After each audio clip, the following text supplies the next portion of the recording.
మా నాన్న సడన్గా వెళ్ళిపోయి అంటే అది కూడా ఆయన ఒక తట్టుకోలేక వెళ్ళిపోయారు.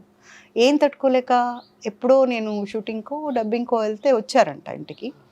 ఇతను మా నాన్నగారిని మెడ పట్టుకుని గెంటాడంట. అది మా నాన్నగారు చనిపోయాక మా అమ్మ చనిపోతూ మా పార్ట్నర్కి చెప్తే ఆయన, మేడం మీకు ఒక విషయం చెప్తే మీరు ఫైర్ అయిపోతారు మేడం అని చెప్పాడు. ఏంటి సార్ అంటే అప్పుడు చెప్పాడు, మా నాన్న ఈ శరీరం అంతా మా నాన్న ఎత్తుకుంటేనే పెరిగిందండి. ఈరోజు పూజిత ఉంది అంటే మా నాన్న తప్ప నాకు వేరే తెలీదు, ప్రపంచం ఈ రోజుకి తెలీదు. వంటింట్లో కూడా నేను ఏదో ఒక గిన్నెను కూడా మా నాన్న అనుకొని మాట్లాడతాను. వెల్లుల్లి దంచేటప్పుడు ఇది ఉంటుంది కదా, ఆ దంచే కర్రను కూడా మా నాన్న అనుకునే మాట్లాడతాను నేను. I'm very pampered, I'm very attach, I'm very very very close to my dad. అలాంటిది మా నాన్న హీజ్ ఎ డాక్టర్.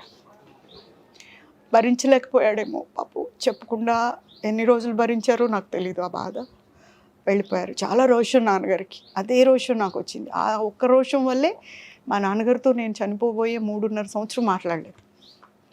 అలా మాట్లాడకుండా ఉన్నప్పుడు ఒక నైట్ నాకు ఫోన్ వచ్చింది, నాన్నగారు వెళ్ళిపోయారని. తెలియలేదు, భూమి ఏదో ఆకాశం ఏదో ఏది తెలియలేదు నాకు, మా నాన్న లేరు అంటే. అప్పుడు కూడా వెళ్ళలేదు, అంత రోషం. ఏమన్నారంటే, నువ్వు తప్పు చేయకపోతే దేవుడు వచ్చినా కూడా వంగొద్దు అని. వెళ్ళలేదు నేను మా నాన్న దగ్గర. అప్పుడు మా రిలేషన్స్ వచ్చి, ఇప్పుడు కూడా రావా, కళ్ళు నిన్ని కోసం చూస్తున్నాయమ్మా. అప్పుడు వెళ్తే మా మమ్మీ నా కాళ్ళు పట్టేసుకున్నారు, లోపలికి కూడా రావా. ఇప్పుడు వెళ్ళా. మొత్తం డాక్టర్ కృష్ణ డాక్టర్ గారి కూతురు వచ్చింది, అచ్చం అలాగే ఉంది. రామ్మా, నాన్న చూస్తున్నారు నీ కోసం, ఇప్పుడు రాకపోతే ఎలాగమ్మా. అలా లోపలికి వెళ్ళి ఏమన్నాలో కూడా నాకు తెలియలేదు. అప్పటిదాకా మా ఇంట్లో ఎవరు నాకు చావు చూపించేవాళ్ళు కాదు. నాకు భయం శవం అంటే, బ్లడ్ అన్నా శవం అన్నా భయం నాకు. ఏడవాళ్ళంటే కూడా నాకు తెలీదు, అలా చనిపోతే ఏడవాలి అని. వెళ్ళిపోయి మా నాన్న పక్కన పడుకొని చేయి తీసి మీదేసుకున్నాను. నువ్వు చెప్పావు ఒకరోజు, ఉంటే మనం ఉంటాం, లేదంటే లేదు. ఎలా వెళ్తావు, వెళ్ళనన్నావు కదా, నా కూతురు నదులు రాను నేను ఎక్కడికి, నేను మాత్రం వెళ్ళను. మా అమ్మతో పోట్లాడేవారు మా డాడీ. మరి ఎలా వెళ్ళిపోయావు అంతే. అప్పుడు తెలిసింది, ఓ అందరూ చెప్పేవి, పెద్దవాళ్ళు చెప్పేవి అన్నీ నిజాలే ఉండవు. వెళ్ళిపోయారు కదా, అబద్ధమే కదా. అలా వచ్చేసాను. అప్పటి నుంచి ఏం తెలిసేది కాదు. ఎవరైనా ఏదైనా చెప్తుంటే కూడా, ఏం చెప్తున్నారు వీళ్ళు, మా నాన్నగారు ఎన్ని టాపిక్స్ చెప్పేవారు. అబ్బా డాడీ సుత్తేసి చంపేస్తున్నావు డాడీ అనేదాన్ని. అలా అన్నా కూడా ఎక్కడో చెవి పట్టుకునేది ఒక్కొక్క టాపిక్ని. అది నేను లీడ్ ఇండియాకి వచ్చి ఒక హయ్యర్ పొజిషన్లో నేను వెళ్ళి పిల్లలకి చెప్తుంటే, టాపిక్స్ అన్ని రేజ్ అవుతుంది, అవన్నీ గుర్తొచ్చి చెప్తుంటే పిల్లలు ఏడ్చేసి చప్పట్లు కొట్టేసి, నేను ఈ రోజు నుంచి మారిపోయాను పూజా దీది, నేను ఇలా ఉంటాను పూజా దీది, అలా ఉంటానంటే అప్పుడు మళ్ళీ ఏడుపు వచ్చేది. నేను మొత్తం వినుంటే ప్రపంచం కూడా మారుండేది కదా, పసిపిల్లలకు చెప్తే ఇంత ఇది ఉన్నప్పుడు అని. సో చెప్పేవాళ్ళు ఉన్నప్పుడు పోగొట్టుకోకూడదు అనేది ఒక సూక్తి ఎప్పుడు కూడా. మీ దగ్గర డబ్బులు తీసుకున్న వాళ్ళు ఇప్పుడు మంచి పొజిషన్స్లో ఉన్నారు. కార్లు, ఫ్లైట్లు, అప్ అండ్ డౌన్స్, ఇవన్నీ చూస్తుంటే how do you feel ma'am? మా నాన్నగారు ఎప్పుడు చెప్పేవారు, బయటికి వెళ్ళేటప్పుడు సర్వే జనా సుఖినో భవంతు అనుకుని వెళ్ళమ్మా అని. ఈరోజు కూడా నేను రోజు పూజ చేయకుండా బయటికి రాను, 2 గంటలు పూజ చేస్తాను నేను. ఆ మాట అన్నాకే బయటకు వస్తాను. అందరూ బాగుండాలి, అందులో నేను ఉండాలి అందరూ బాగుండాలి అనే వస్తాను. నేను 100 రూపాయలు సంపాదిస్తానండి, 98 రూపాయలు నేను బయట ప్రపంచానికి, బాగాలేని వాళ్ళకి, బయట అనాథలకి ఖర్చు పెడతా. 2 రూపాయలు మా అబ్బాయికి ఇస్తాను. మా అబ్బాయి మొన్న ఒకరోజు అడిగాడు. మా కర్మ ఏంటంటే 10th వచ్చేసరికి మా అబ్బాయికి ఒక ప్రాబ్లం వచ్చింది స్కూల్లో. తెలుగు పేపర్ రాకుండా, తెలంగాణ తెలుగు పేపర్ రాకుండా ఆంధ్ర తెలుగు పేపర్ వచ్చింది. వాడు అట్లాయే ఇట్లా పోయే ఇట్లా ఉంటాయి కదా ఇక్కడ. తెలుగులో అయితే అలా జరిగాను, ఇలా ఉండేను, అలా ఉంటాయి. అవి వీళ్ళకి అర్థం కావట్లేదు. ఈ పొండే మాత్రం అర్థం అవుతున్నాయి, అవి లేవాడ. మా అబ్బాయి ఫస్ట్ రైజ్ చేసింది ఆ టాపిక్, ఈ పేపర్ మాది కాదు అని లేచి నుంచొని చెప్పాడు ధైర్యంగా. మామూలుగా అలాంటివి చేయడు, ఎందుకంటే ఇక్కడ బ్లడ్ మీద కదా. బ్లడ్ నాదే కానీ ఆవేశం లేదు, నాలో ఉన్నంత ఆవేశం మా అబ్బాయికి లేదు. వెరీ కాన్స్టాంట్గా ఉంటాడు. ఒక్క మాట మాట్లాడి ఒక టాపిక్లో చెప్పాడంటే గన్ షాట్ అలా చెప్తాడు, అలా తన్నుకుంటూ ఉంటాడు. అలాంటి వాళ్ళకి తెలుగు పేపర్ ఇచ్చారు. సో మాకు 0 వచ్చేస్తుంది సార్, మా లైఫ్ పోతుంది సార్ అని ఏడుస్తూ చెప్పాడంట. అయితే మేము ప్రిన్సిపల్కి ఫోన్ చేస్తే ఆవిడ రియాక్ట్ కాకపోతే ఆవిడ స్కూల్లో పోయేది, ఆవిడకేం పోదు, పిల్లల భవిష్యత్తు పోద్ది. అయితే పిల్లలకి మా అబ్బాయి ఏం చేస్తారు, ఒక్క ఫోన్ కాల్ చేసుకుంటాను సార్ మా మమ్మీకి. ఫోన్ చేసి మమ్మీ మా పేపర్ కాదు మేము ఫెయిల్ అయిపోతామంట, ఏం చేయమంటావు అని. పేపర్లు తీసుకొని బయటకు వచ్చేయండి. బయటకు వచ్చేసారు.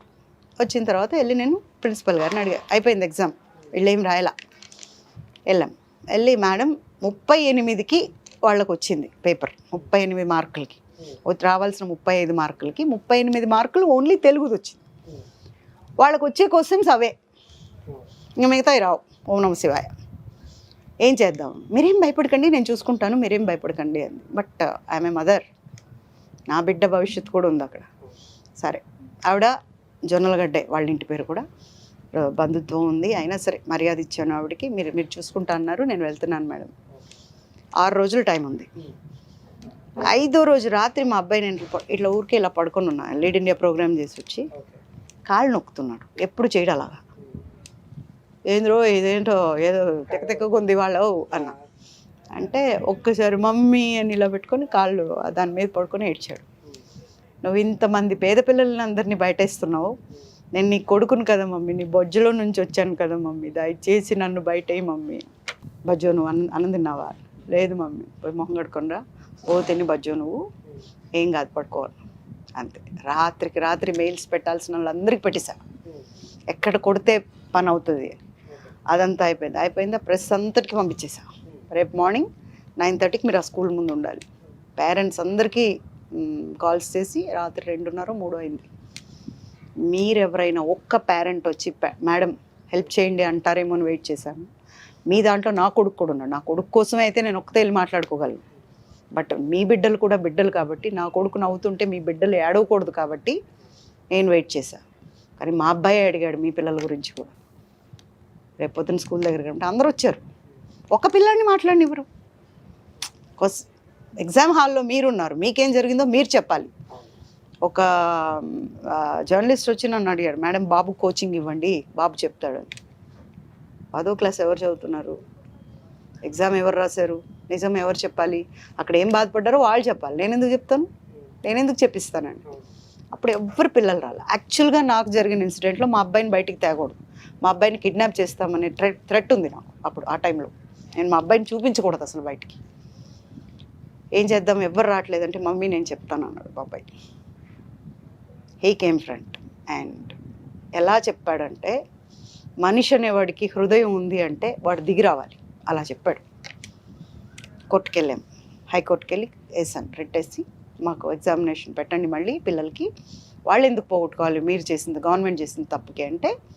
ఇప్పుడు జడ్జి అప్పుడే చూస్తున్నాడంట అది టెలికాస్ట్, పిల్లలందరూ చెప్తుంది, మా అబ్బాయి చెప్తుంది. బయటకు వచ్చేసరికి మా అబ్బాయి నుంచున్నాడు అక్కడ కోర్టు హాల్లో. ఇటు చూసి, ఈ అబ్బాయిని ఇప్పుడు ఎక్కడో చూసాను నేను అంటే, పక్కన బంట్రోత్ సార్ ఇప్పుడు టీవీలో వచ్చింది వీళ్ళంటే, పిల్లల్ని కూడా వదలరా, వాళ్ళ లైఫ్లతో ఆడుకుంటున్నారు, బాబు నువ్వు చాలా బాగా చెప్పావు, నిజంగా బుద్ధి ఉండాలి వాళ్ళకి, ముందు ఆ ప్రిన్సిపల్ని తీసుకురండి అని చెప్పారు. అంతే, ఇమ్మీడియట్ డేట్ ఇచ్చారు మాకు. ఒక్కడి కోసం నేను పిల్లలందరినీ కలిపి వాళ్ళకి ఎగ్జామినేషన్ డేట్ ఇప్పించి, పేరెంట్స్ని మీరు భోజనాలు తెచ్చుకోండి అని చాపలేసి స్కూల్ ముందు బయట కూర్చోబెట్టి, పిల్లల్ని మేము కొట్టాము ఆవిడ మీద ఒక దెబ్బ. ఏమైనా తీసుకోవచ్చు వాళ్ళు, యాక్చువల్ లోపల ఏం జరుగుతుందో మేము చెప్పలేము. ఎవ్వరు కానీ కాపీ అనేది చేశారంటే చంపేస్తాను. ఒక్క స్లిప్ ఉండకూడదు, ఎవరైనా వచ్చి స్లిప్ ఇచ్చినా అంటుకోకూడదు, తలెత్తకూడదు. మిమ్మల్ని పిలిచి మీ పేరు పెట్టి పిలిచి ఏమైనా అడిగితేనే, మీరు ఇంకొక షీట్కి వెళ్ళినప్పుడు కూడా వేరే మాట్లాడకూడదు, కామ్గా వచ్చేయాలి. ఇలా పిల్లలకు చెప్పి, తల్లిదండ్రులు మీ బిడ్డకి ఏమైనా ప్రాబ్లం వస్తే చూసుకోవాలి, ఇక్కడే కూర్చోండి. మొత్తం ప్రెస్ని పిలిపించాం, మళ్ళీ ప్రెస్ అక్కడే ఉండాలి.